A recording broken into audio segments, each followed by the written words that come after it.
나더러 주여 주여 하는 자마다 다 천국에 들어갈 것이 아니요 다만 하늘에 계신 내 아버지의 뜻대로 행하는 자라야 들어가리라. 그날에 많은 사람이 나더러 이르되 주여 주여 우리가 주의 이름으로 선지자 노릇하며 주의 이름으로 귀신을 쫓아내며 주의 이름으로 많은 권능을 행하지 아니하였나이까 하리니 그때 내가 그들에게 밝히 말하되 내가 너희를 도무지 알지 못하니 불법을 행하는 자들아 내게서 떠나가라 하리라. 아멘. 할렐루야. 네, 오늘 우리 8월 둘째 주일 예배를 하나님께 올리고 있습니다.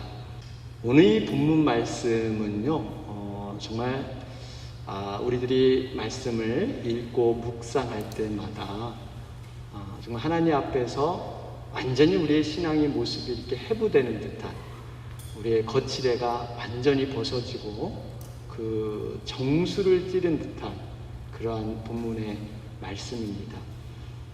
이 땅에서 우리가 하나님의 자녀로 천국 백성으로 살아가게 되는데요, 하나님 보시기에 진짜 믿음이 무엇이냐, 정말 하나님 보시기에 진정한 믿음이 무엇인가를 오늘 말씀을 통해서 우리가 도전을 받게 됩니다.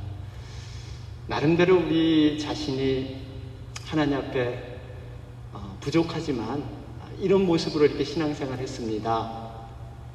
내가 그래도 이렇게 과거보다 많이 변화돼서 이렇게 살았습니다. 이런 고백을 할지언정 우리가 이 말씀을 읽을 때마다 신앙의 옷깃을 다시 한번 겸손히 여밀 수밖에 없는 그러한 본문의 말씀인 것입니다. 그만큼 이 말씀은 우리에게 중요하고 의미 있는 그런 말씀인 것이죠.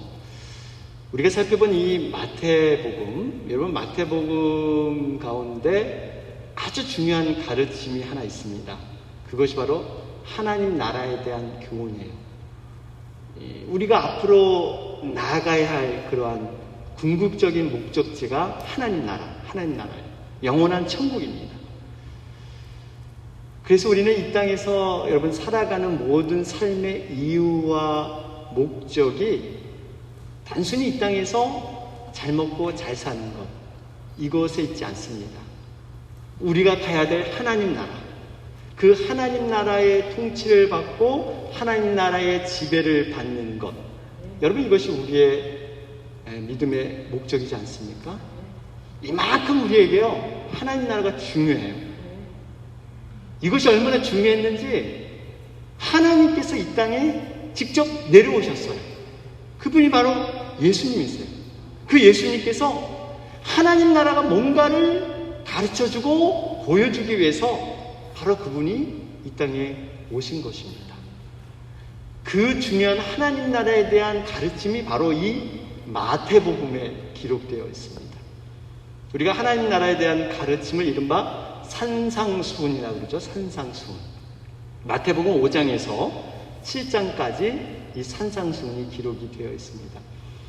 예수님께서 특별히 고르고 뽑은 이 제자들만을 위해서 천국 복음의 비밀 함부로 가르쳐 주는 게 아니라 제자들만을 위해서 아주 깊이 있게 가르쳐 준 말씀인 것입니다. 제가 시간 관계상 이 내용을 전부 살펴볼 수 없지만 간단히 몇 가지 좀 살펴보면요, 심령이 가난한 자는 복이 있다 이렇게 말씀하시죠. 이 말씀을 듣고 정말 이 병든 자들, 또 고통받는 자들, 심령이 정말 가난했던 자들이 위로와 소망을 얻게 되었습니다. 또 천국은 어떻게 얻어지느냐 그랬더니 구하라 그리하면 얻을 것이요, 찾으라 그리하면 찾을 것이요, 문을 두드리라 그러면 열릴 것이다. 결국 누구든지 구하고 찾고 문을 두드리는 자에게 천국 문은 열려있다. 누구에게는 기회가 있다. 믿음으로 너희들 가면 천국에 다 갈 수 있어. 이렇게 말씀해 주셨습니다. 그러니까 사실 죄인된 누구에게도 이 천국의 소식, 이게 소망이 되고 기쁨이 되는 말 그대로 복음의 소식이었어요. 그런데 오늘 말씀에 마태복음 7장에 나오는 말씀인데 이 7장은 산상수훈의 결론에 해당되는 말씀이에요. 지금 그런데 이 7장의 우리 본문의 내용을 보면 이 앞에 있는 분위기와는 전혀 다른 그러한 말씀이 기록되어 있습니다.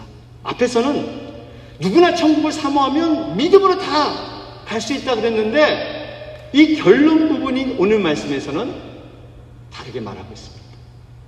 정말 구원받은 사람이 있고 그렇지 못한 사람이 있고 실제로 천국에 들어가는 사람이 있고 그러지 못한 사람이 있다. 뭔가 이렇게 구분이 되어 있어요. 여러분 오늘 7장 21절에 나와 있죠.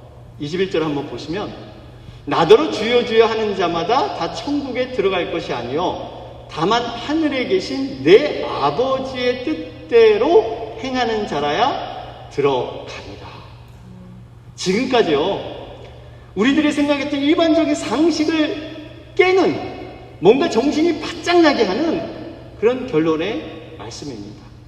우리가 보통 알기로는 여러분 천국은 믿음만 있으면 들어간다 이렇게 알고 있죠. 그런데 본문은 믿음이라는 것은 있으되 못 들어간다는 거예요. 어떤 기준에서요? 내 뜻대로 간직하는 믿음과 아버지의 뜻대로 행하는 믿음, 바로 이 차이입니다.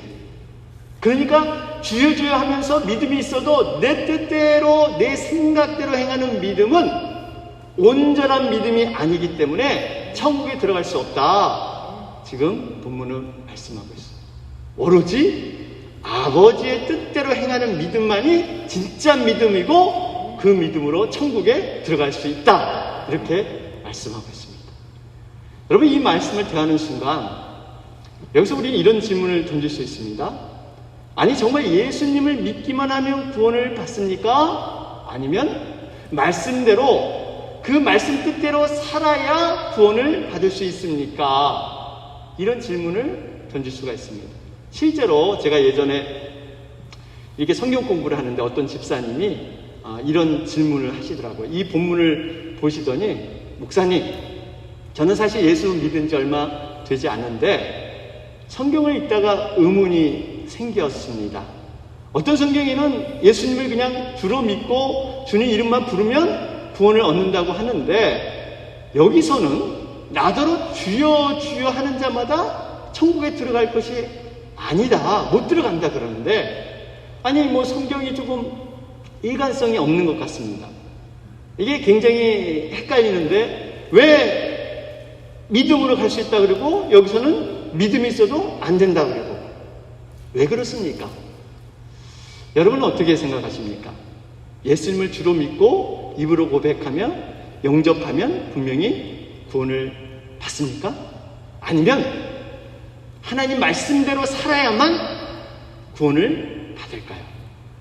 믿음으로만 구원받습니까? 행위로 살아야 구원을 받습니까? 또 이런 생각도 할 수 있어요. 우리가 100% 다 말씀대로 어떻게 삽니까?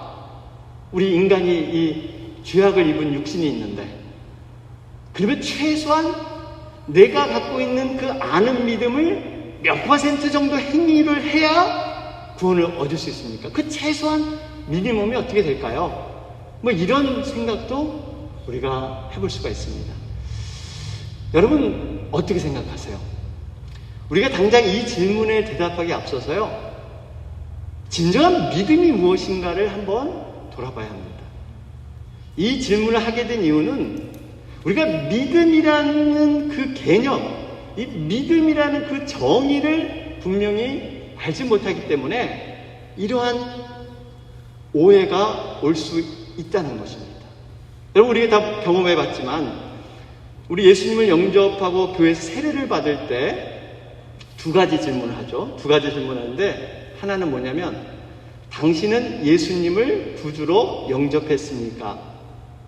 또 하나는 당신은 예수님을 주님, 로드, 왕으로 받아들이십니까? 이런 질문을 받게 됩니다.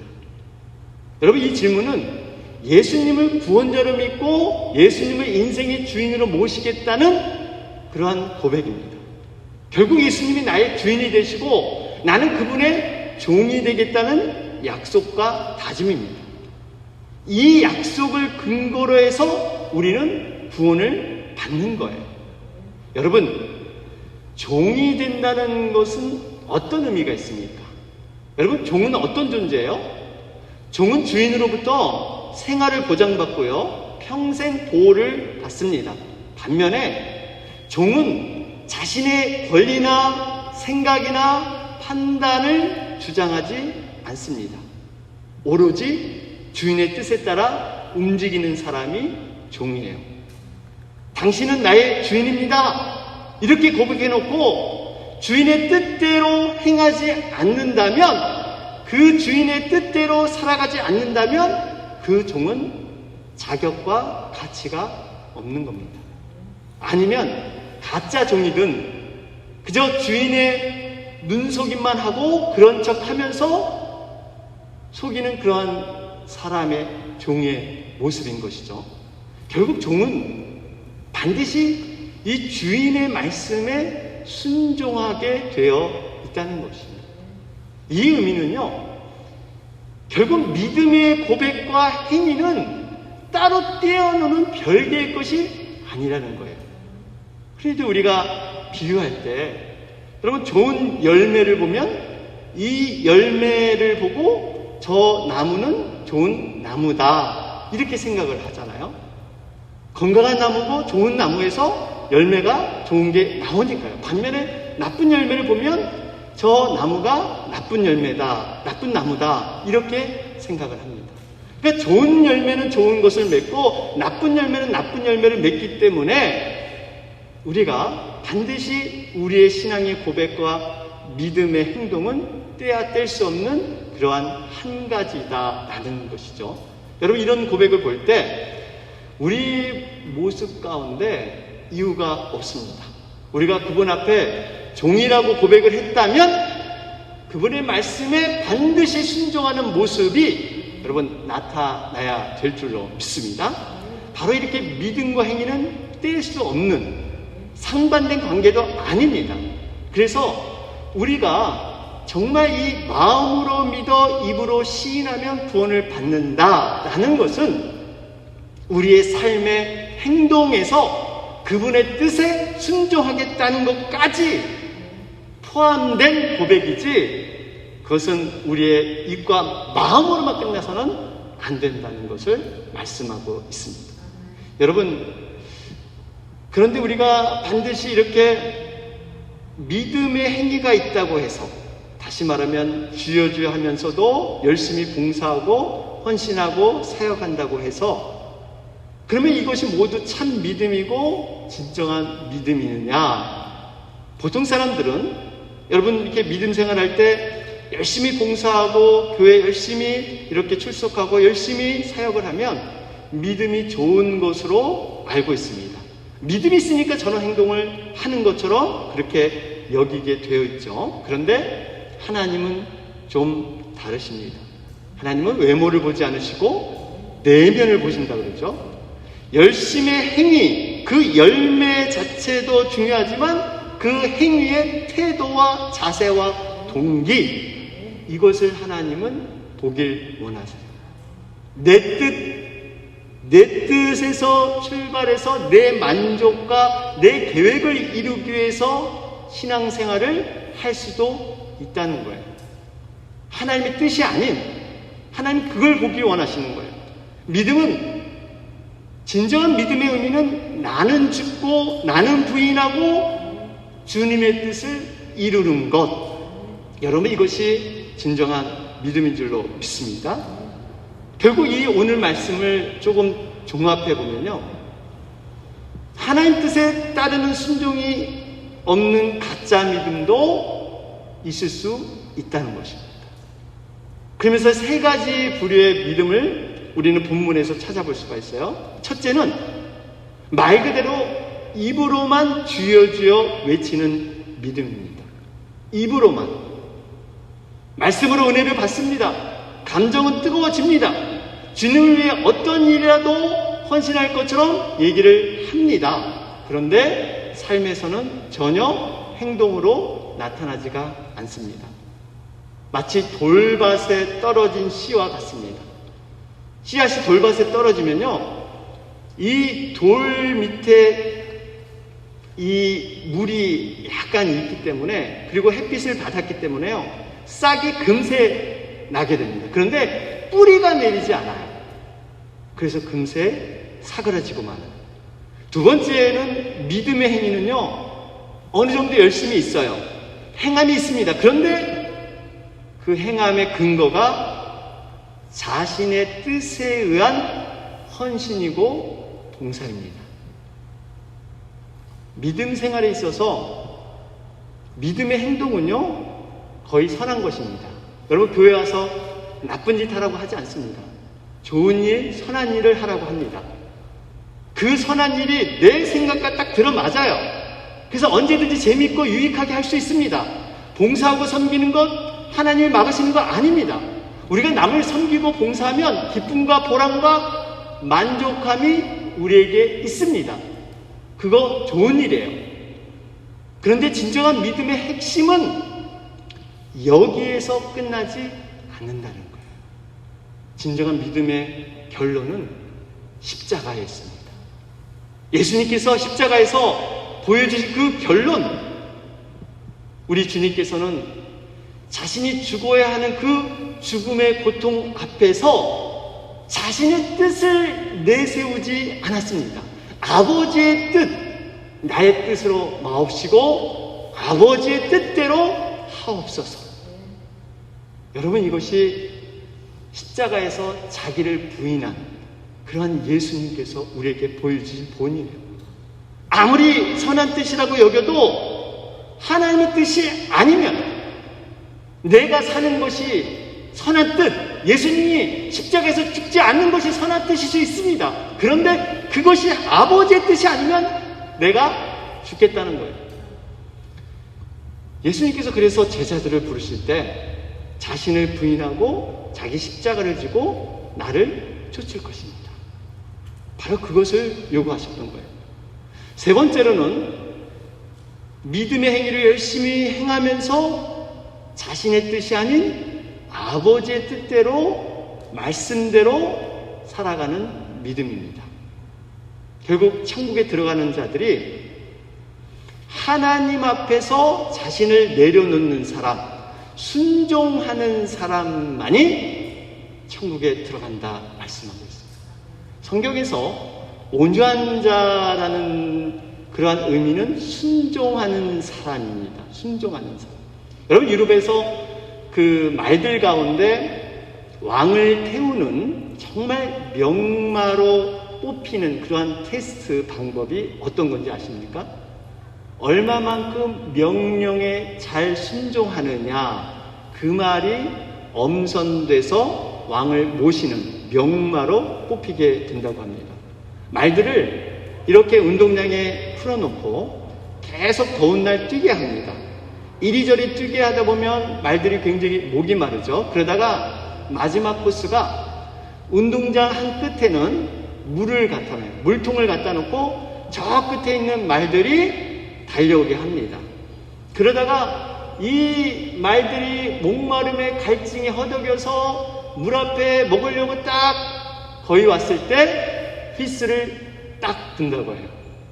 거기서 멈추는 말, 물을 먹지 않고 휘슬 소리에 반응하는, 순종하는 말이 드디어 왕을 모시는 그러한 명마로 뽑힌다고 합니다. 이것이 성경에서 온유한 자, 진정한 온유한 자로 기록되어 있습니다. 여러분, 과연 나는 어떤 신앙의 단계에 있을까요? 그저 입으로 주여 주여 하는 신앙입니까? 아니면 행함은 있지만 나의 뜻대로, 내 만족으로, 내 뜻이 하나님 뜻과 맞으면 행하고, 아니면 그냥 포기하고. 여러분, 이러한 신앙입니까? 아니면 때로는 내 뜻과 전혀 맞지 않고 내 생각과 틀리지만 하나님의 말씀이기 때문에 그 뜻에 순종하는, 여러분, 이러한 사람입니까? 분명히 오늘 본문에는 천국 백성이 어떤 사람이고 진짜 믿음이 무엇인가를 분명히 오늘 가르쳐주고 있습니다. 저는 이 내용을 세 가지로 좀 요약하면서 말씀을 드리고 정리하고자 하는데요. 진짜 천국 백성이 누구냐? 진짜 믿음이 어떤 믿음이냐? 첫째로, 주님은 나더러 주여 주여 하는 자가 아니라 하늘에 계신 아버지의 뜻대로 행하는 자가 진정한 천국 백성이다. 여러분, 지금 말씀드린 시대가 순종하는 사람, 그 사람이 천국 백성이다 말씀을 드렸어요. 순종에 대한 깊은 교훈을 나타낸 말씀이 사무엘상 15장에 나와 있습니다. 여러분도 아시는 내용이죠? 바로 사울. 여러분, 아멜렉과 전쟁을 앞두고 사울에게 명령을 하죠. 하나도 남기지 말고 다 진멸해라. 남녀노소는 물론 젖먹는 아이들까지도, 그리고 그들이 갖고 있는 소와 양, 모든 소유까지도 완전히 진멸해라. 그렇지 않으면 너희에게 해가 돌아올 것이다. 이것이 하나님의 명령이었습니다.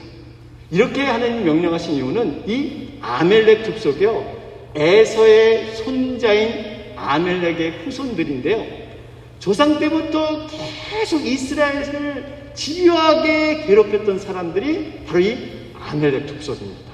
그래서 그 뿌리를 끊으라는 얘기예요. 그런데 어떻게 됩니까? 사람들은 다 진멸했는데, 진멸하다 보니까 눈에 보기 좋은 소와 양이 보이기 시작합니다. 살쪄 보입니다. 그러면서 그 이유를 갖고 있습니다. 이유가 분명했어요. 하나님께 제사 드릴 때 이 소와 양을 사용하면 좋겠다. 결국 예배 드리는데 선하게 사용하겠다. 이렇게 생각을 하고 소와 양을 남겨놓습니다. 여러분, 사울의 생각이 어떻습니까? 어떻게 보면 좀 기특하지 않습니까? 이 소와 양을 자기를 위해서 사용하는 게 아니라 하나님 앞에 제사 드리는데 이렇게 사용하겠다. 여러분, 굉장히 기특한 얘기예요. 예배를 위해서 사용하겠다는 겁니다. 여러분, 하나님 편에서 어떤 생각이 들었을까요? 야, 그래, 사울 참 기특하구나. 그래도 네가 널 위해서 이 소와 양을 사용하지 않고 그래도 이 기뻐하는 예배를 위해서 네가 그래도 뭔가 생각이 있었구나. 그래, 네가 내 말을 따르지 않았지만 그래, 네가 예배를 위해서 쓴다니까. 그냥 하나님이 넘어가셨습니까? 아닙니다. 하나님께서 책망하는 정도가 아니라 심한 죄를 너가 저질렀다. 이 사건으로 인해서 이제 너는 왕자리에서 내려오게 하겠다. 더 이상 왕으로서 너를 쓰지 않겠다. 하나님은 단호하게 말씀하셨습니다. 사무엘상 15장 22절 23절 볼까요? 거기 보시면, 사무엘이 이르되 여호와께서 번제와 다른 제사를 그의 목소리를 청종하는 것을 좋아하신 같이 좋아하시겠나이까.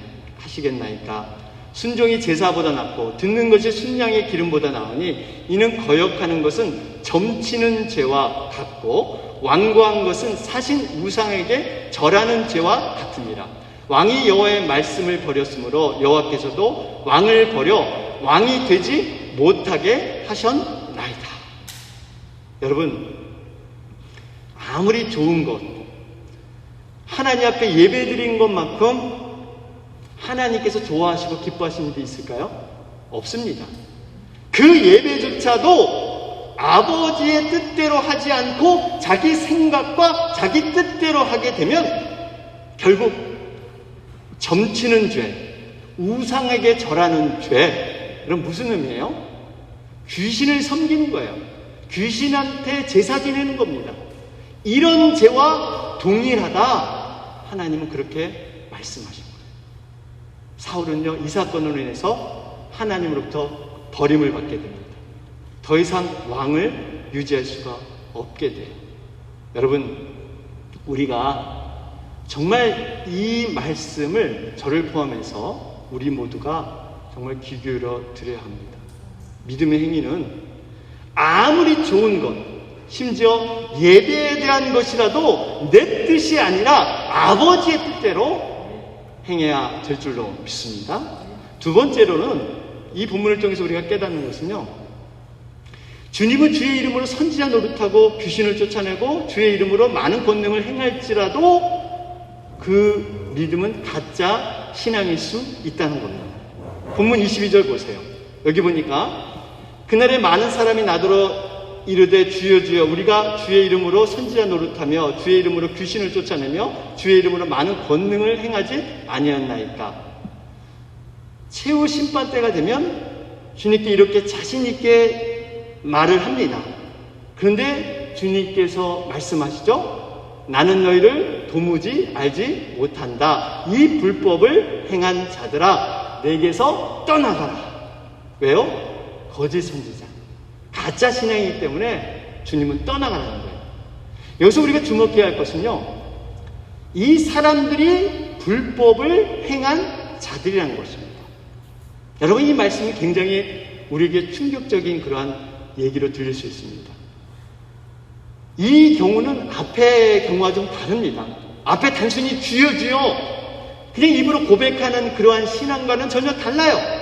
능력도 행하고 기적과 기사도 행하는 사람들이었어요. 주님의 이름으로 선지자 노릇을 했습니다. 여러분, 선지자는 하나님 말씀을 선포하는 사람들이에요. 물론 이들 중에 거짓 진리로 하는 사람도 있지만 올바른 진리, 말씀을 올바르게 가르치는 사람도 있습니다. 그런데 이런 사람들이 병자를 고치고 귀신을 쫓아내는 능력을 행했는데, 다른 사람이 상상하지 못하는 엄청난 능력을 행했는데, 그런데 주님은 가짜일 수 있다. 이렇게 말씀하고 있습니다. 여러분, 우리가 한번 좀 역설적으로 생각해 보면, 이렇게 거짓 선지자고 가짜 신앙인데 어떻게 그런 기적과 능력이 나타납니까? 아니, 하나님께서 그런 가짜 신앙, 거짓 선지자에게 그런 능력을 주십니까? 불법을 어떻게 그들이 행할 수 있습니까? 이게 참 헷갈립니다. 그런데 본문은 분명히 말씀하고 있죠. 한 사람이 가진 직함이나 그가 행하는 능력이나 은사, 그것이 그 사람의 믿음을 보증하지는 않는다는 거예요. 물론 여러분, 참된 믿음을 가지고 이런 능력을 나타내는 분도 계세요. 그것이 잘못된 게 아닙니다. 그러나 참된 믿음과는 상관없이 능력만이 나타날 수 있다는 거예요. 어떻게 할 수 있어요? 성경을 보면 주님은 말씀하시잖아요. 마지막 때에 우리 보고 미혹을 당하지 마라. 거짓 선지자와 거짓 선지자 큰 표적과 기사를 일으킬 것이다. 미혹당하지 마라. 그게 마태복음 24장의 말씀이잖아요. 여러분, 거짓 선지자도 능력을 행할 수 있습니다. 또 예수님을 배반한 누굽니까? 가룟 유다를 보세요. 가룟 유다는 한때는 다른 제자들처럼요, 주의 이름으로 선지자 노릇했고요, 주의 이름으로 귀신도 쫓아내고 능력을 행했습니다. 한때는 그랬어요. 그런데 마지막엔 예수님을 배반하고 팔아먹게 되죠. 여러분, 우리가 이 말씀을 보면서 영적인 분별력이 필요합니다.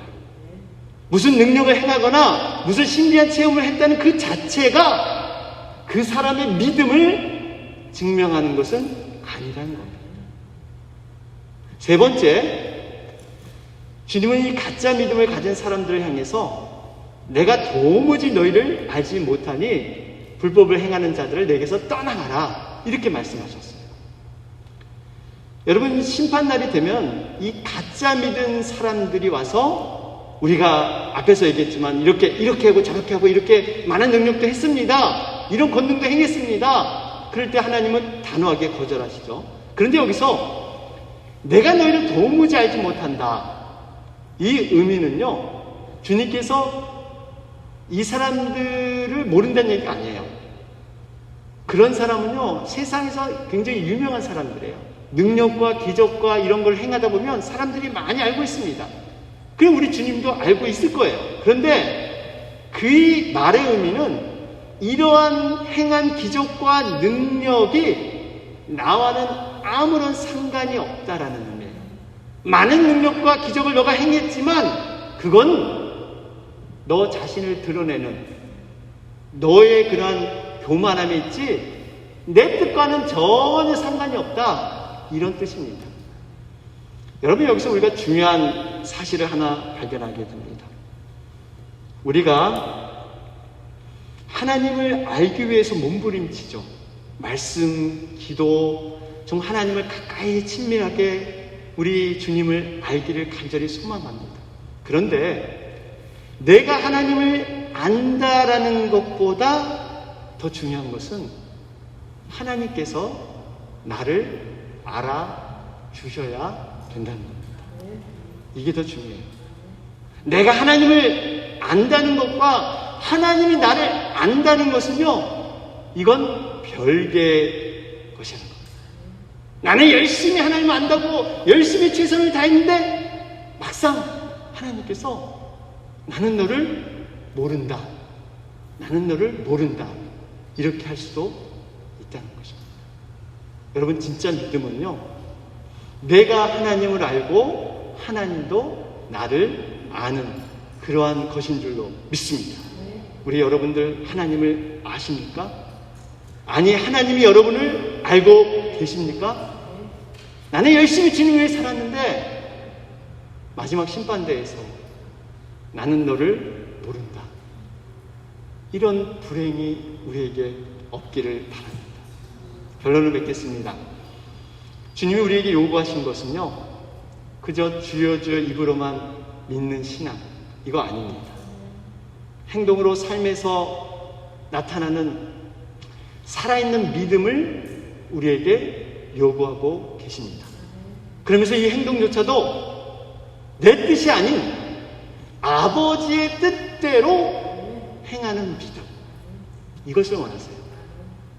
진정한 천국 백성은 주님의 말씀을 듣고 그 말씀대로 순종하는 사람인 줄로 믿습니다.